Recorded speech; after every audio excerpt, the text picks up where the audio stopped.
Добрый Greetings to all who joined us today. My name is Olga Atamanova, and the Ukraine Media Center Current Forum starts its operation today. It's year 9 of the war and day 267 of the full-scale invasion of the Russian aggressor in our land. And right now we will be talking about the situation in Melitopol. Joining us online is Ivan Fedorov, Mayor of Melitopol. Mr. Ivan, hello. Good afternoon. Mr. Ivan, what's the situation as of now in Melitopol? General Staff confirmed the destruction of the occupiers' headquarters in this city. Can you comment on this? Yeah, generally this week is very concentrated in terms of events. The resistance force show very strong resistance in Melitopol and the adjacent areas, which during the last weeks after the Russians started fleeing from the back then temporarily occupied Kherson. The majority of their personnel and heavy material was left in Melitopol region specifically and in adjacent villages. Now they dwell in those villages and they evict people from the villages, and the local population said that they started having a stint work or digging trenches. If before that we were talking that Russians were paying money for that, or they were imprisoning some of the men, and to liberate them they had to have them dig trenches. Now they just force all the local citizens to dig those trenches. Now we're talking about thousands of personnel and thousands of units of heavy material. Due to the fact that Melitopol became the military base for Russians now, and that they see that our resistance forces work against them. I'm talking currently about wounding of a collaborationist who is in the hospital this week. When this collaborationist was walking out of the house, he was responsible for nationalization of property in Melitopol region. So I'm talking about the work of resistance forces related to destruction of a railway bridge, which was confirmed by our military command. That was the bridge that was used to transportation of heavy material and personnel to the front line in Zaporizhia region. And I'm talking about the destruction of the ammunition silo last week. So all these causes, along with the resilience of our people, the Russians, they start another wave of terror. They check the telephones, they force the people to dig trenches, and they invented new propaganda means because they understand the old propaganda doesn't work. What they used to say, Russia is here forever, or Ukraine is never coming back, Ukraine forgot about you and will never pay any pensions or wages to you. So old propaganda doesn't work. Ukraine brings its land back. Ukraine didn't forget anything. So the new propaganda is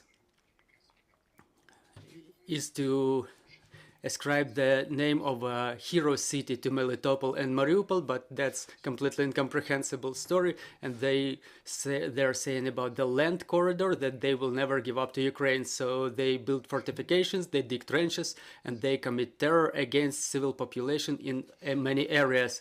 Mr. Ivan, as to the humanitarian situation in Melitopol, did people make it? Do the people have water, power supply, heat supply, or are they deprived of that now? Well, the situation is absolutely unpredictable. This week we had long power shutdowns, which resulted in shutdowns of water and heating supply. That was due to the fact that the Russians have full control of the nuclear power plant, and now the electricity supply comes from Crimea, and people spend a lot of time without lights, and it's unpredictable when it goes on and off. There is gas in the city, but in some regions there is no heating, and for sure there will be no heating this season. For example, Aviamestechko, which is located near our airfield, one of the first air bases captured, and there was a boiler room which provided heat into about 5,000 dwellings, which this boiler room is now completely destroyed.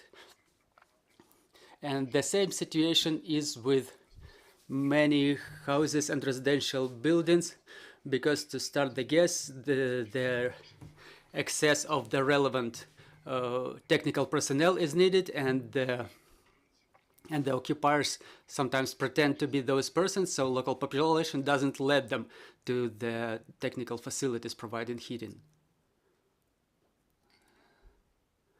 1, 2, Mr. Ivan.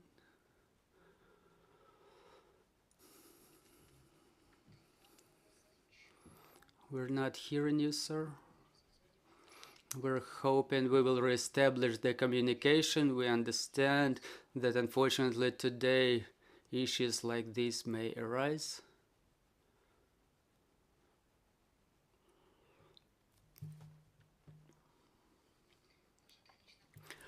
Our technical team is trying to reestablish communication with Ivan Fedorov. I will remind you, we're having Ivan Fedorov, Mayor of Melitopol, joining us online. We will ask our speaker to try to reestablish the connection on his end, and maybe we will be able to finish this conversation.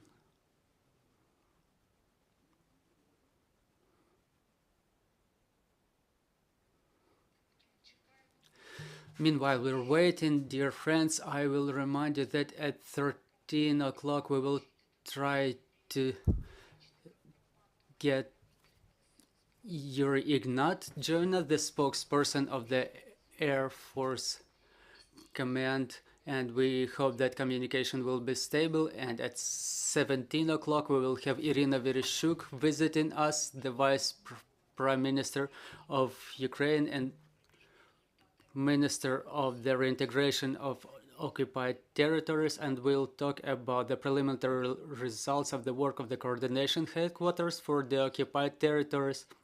We'll talk about humanitarian and financial aid to the residents of the occupied territories, restoration of critical infrastructure and services aimed at evacuation, and other services for those who decided to evacuate. So this will be our schedule for today. Our technical team reports that there is communication, but there is no video signal. So we'll try it in just audio format. Mr. Ivan, are you hearing us?